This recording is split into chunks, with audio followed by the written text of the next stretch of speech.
I'm joined by Noble Helium Chairman Sean Scott and CEO co-founder Justin Wood. Certainly there's a lot to talk about on the back of today's announcement, but the MST webinar, it was cut short. There's something you wanted to report on that? Apologies for people who tuned in for that. We got cut off a bit early, and there are certainly a lot of questions that have come in that we now have access to, and we will use this opportunity now to answer those questions for you. But going back to today's announcement, it certainly was very positive. The system that's developing at North Rukwa is turning out to be larger than you could have expected. Yeah, Gareth, it's very, very positive results from our maiden drilling program. We've demonstrated a probable 10 to 15 metre free gas column right at the crest of the Mbalele structure. And probably more interesting, or just as interesting and possibly more interesting, is that we've proven that the North Rukwa, or we got helium all the way, shows all the way to basement. The place is the structure is full of helium, and that goes a long way to demonstrating that the North Rukwa itself is a prolific helium system. It's no longer theoretical. I think it's fair to say that even Netherlands Sewell have been caught by surprise about how much helium we're seeing in the system. So I'm not a geophysicist, but I get the sense it's a tale of two systems: a gas, sizable gas cap at the top, and then gas and water further down. Is that right? Yeah, that's right. So there's a cap right at the surface that might be enough for the early monetisation system that we're looking at, but then certainly what seems to be a pretty significant upside in the water, the saturated water, and that sits underneath it at Mbalele. So talking about the two systems involved, how does that impact the 16 BCF resource you have at Mbalele? Yeah, so the 16 BCF mean estimate was built on the basis of a small number of thin sands within the structure. So obviously we found a thin sand with gas in it at the crest, and that's good.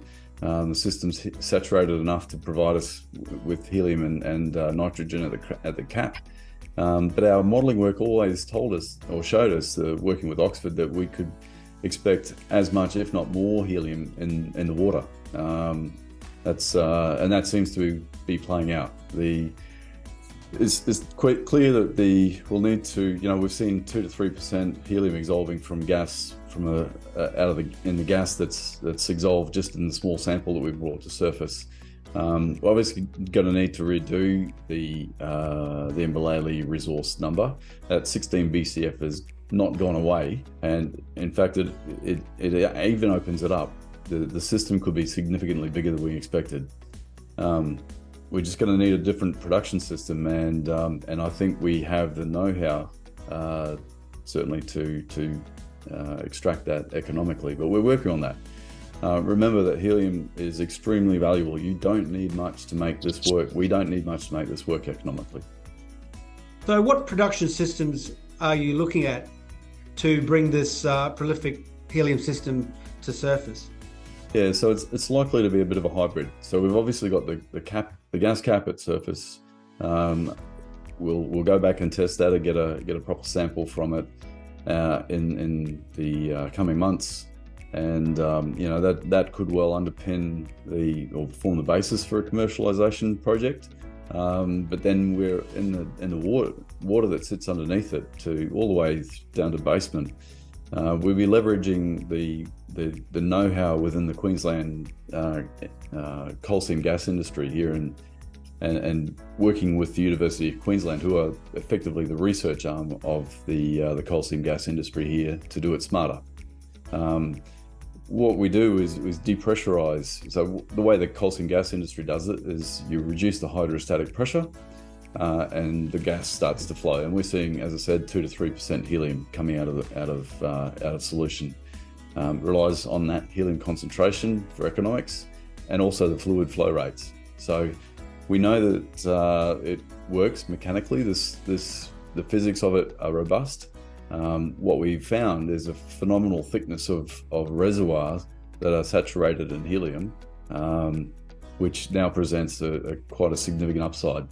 So now next steps, as we've said in our announcements, is to collect that data, understand our flow rates, understand our concentrations from the lab, and then effectively build a theoretical model with the University of Queensland for production, and then we'll go out and test it. So you've talked monetisation pathways previously. How is that shaping up now with the latest news? Yeah, we've been engaged with counterparties for many months looking at this. We're negotiating lease agreement, offtake arrangements at the moment, obviously in parallel with gathering all the technical information that we need.